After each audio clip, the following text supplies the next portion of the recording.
Il y avait ce désir de réunir trois êtres, l'héroïne, la petite fille de la couverture, Clémence, 8 ans, ses parents, Alexandre et Rosalie Sauvage. Et ces trois-là, ils sont réunis par ce que j'appelle le lien ombilicaire. C'est très important, c'est un mot, le lien ombilicaire, en l'occurrence 3 mots qui reviennent dans chacun de mes romans.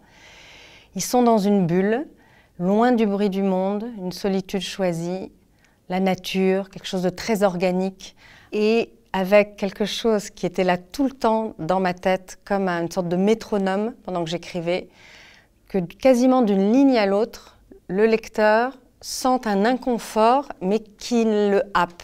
À savoir, ils sont dans cette bulle, elle va éclater, elle est sur le point d'éclater, elle a déjà éclaté.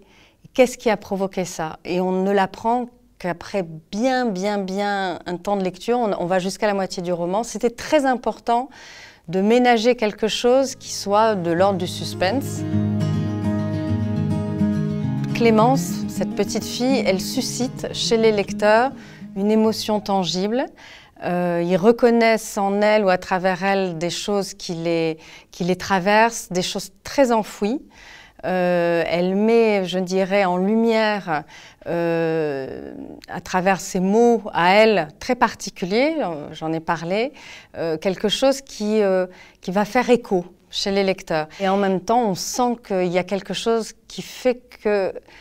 Pourquoi elle parle comme ça? Qu'est-ce qui s'est passé? À 8 ans, comment elle peut contenir autant de regard, de vision, de raisonnement, où elle est exactement et qui elle est exactement.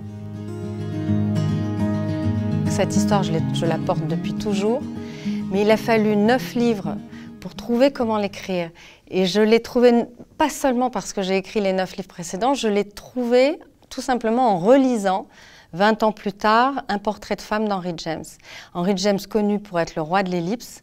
Et en fait, Henry James fait cette ellipse inouïe dans Un portrait de femme, autour de son personnage féminin principal, Isabelle Archer. Et il m'a donné la clé.